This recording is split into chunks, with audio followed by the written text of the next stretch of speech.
بسم اللہ الرحمن الرحیم۔ السلام علیکم پاکستان، میں ہوں حیدر مہدی اور میرا پروگرام دیکھنے کا بہت بہت شکریہ۔ ناظرین، پاکستان میں دیگر ممالک میں پروگرام دیکھنے کا بہت بہت شکریہ۔ آج ایک بہت ہی خاص پروگرام ہے جس کا آپ کو سن کے اور بہت ہی ایک ہسٹوریکل پروگرام ہے، اس لیے کہ میں نے اس میں گیسٹ جو ہیں ان کو بلایا ہے جو ماشاءاللہ جن کی تاریخ پیدائش 11 مارچ 1927 کی ہے۔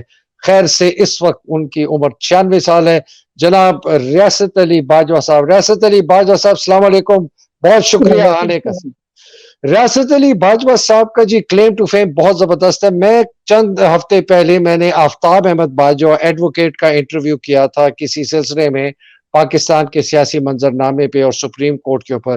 انہوں نے ایک بڑی انٹرسٹنگ بات بتائی۔ انہوں نے کہا کہ جی میرے چچا جو کہ ایکچولی کزن ہے ریاست علی باجوہ صاحب کے رشتے میں، انہوں نے کہا کہ جی پروفیسر اصغر سودائی جو ہے نا جی، وہ ان کا جو یہ نعرہ تھا نا جی، پاکستان کا مطلب کیا، لا الہ الا اللہ، جو جس کو آپ بہت گونجتے ہوئے ہم دیکھتے ہیں، پولیٹیکل گیدرنگز میں ہم سنتے ہیں۔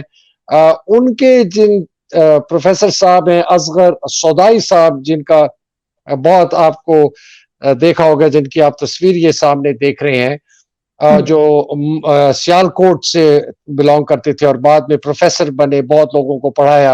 اور یہ وہ جو نعرہ تھا جی، پاکستان کا مطلب کیا، لا الہ الا اللہ، یہ پروفیسر اصغر سودائی نے اس کو قلم بند کیا تھا۔ اس کے ساتھ انہوں نے بہت بڑی نظم لکھی تھی۔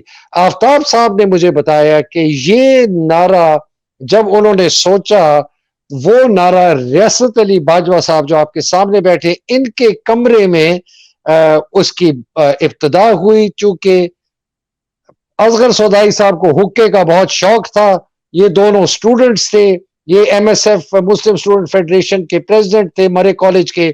سودائی صاحب ان کے کمرے میں آیا کرتے تھے حقہ پینے۔ اب میں ریاست علی باجوہ صاحب سے پوچھتا ہوں کہ یہ نعرہ کیسے وجود میں آیا؟ جی ریاست صاحب۔ میں وہ سودائی تقریباً روزانہ جب پیریڈ خالی ہوتا تھا وہ میرے کمرے میں آ جاتے تھے، ٹھیک، اور چونکہ وہ اسموکر تھا، حقہ پیتے تھے، تو میں مسلم میس کا جو میں مینیجر تھا، میں نے ملازموں کو کہا ہوا تھا کہ جب سودائی صاحب آئے تو ان کے لیے حقہ لے آیا کریں تاکہ وہ، تو ان کے ساتھ پاکستان کے متعلق بات ہوتی رہتی تھی، لیکن میں نے کہا کہ بھئی پاکستان کا مطلب کیا، تو انہوں نے کہا کہ لا الہ الا اللہ۔ تو وہ جو نعرہ جو تھا اس وقت، وہ اس کے بعد ہم نے اس کو عام کر دیا اور وہ پورے ملک کے لیے وہ نعرہ بن گیا۔ اچھا ریاست صاحب، یہ مجھے بتائیے گا کہ جب آپ کی یہ بات چیت ہو رہی تھی، آپ نے سودائی صاحب سے اپنے کمرے میں بیٹھ کے پوچھا کہ سودائی بھائی بتاؤ، اصغر میرے خیال آپ اس طرح نام لیا ہوگا، کہ اصغر یار بتاؤ یہ پاکستان کا مطلب کیا؟ تو انہوں نے کہا لا الہ الا اللہ، یہ بات کہہ رہی ہیں؟ یہی بات کہا تھا کہ پاکستان کا مطلب کیا، لا الہ الا اللہ۔ اچھا، تو یہ پھر کالج میں ہی ہم نے وہ نعرہ جو ہے وہ اس کو عام کیا، اور پھر وہ پورے ملک میں وہ عام ہو گیا۔ اچھا، سلمان اپل صاحب جو ہیں، جو سودائی صاحب کے بیٹے ہیں، انہوں نے بھی میرے سے رابطہ کیا۔ انہوں نے وہ آفتاب صاحب کا انٹرویو سنا۔ انہوں نے کہا کہ دیکھیں جی، یہ جو نعرہ ہے یہ ہمارے والد صاحب نے بنایا تھا، اور یہ اس کی خد و خال ہے۔ بلکہ وہ 4 پیج کا جو انہوں نے مجھے خط لکھا، میں نے آپ کے بیٹے کو بھی بھجوایا تھا، اس میں وہ لکھتے ہیں کہ جی یہ ہوا یہ تھا کہ ایک کوئی باہر یہ مسلمان سٹوڈنٹس بچے جو ہیں آپ کے کالج کے، یہ کوئی تقریر کر رہے تھے، تو ایک ہندو وہاں سے گزرے اور انہوں نے بڑے حقارت سے اور کہا کہ یہ کیا تم پاکستان کی باتیں کرتے ہو، کون سا پاکستان، تم لوگوں کو تو پتہ بھی نہیں ہے کہ پاکستان کا کیا مطلب ہے۔ تو کہتے ہیں جی اس وقت ہمارے والد صاحب نے کہا کہ پاکستان کا مطلب کیا، لا الہ الا اللہ۔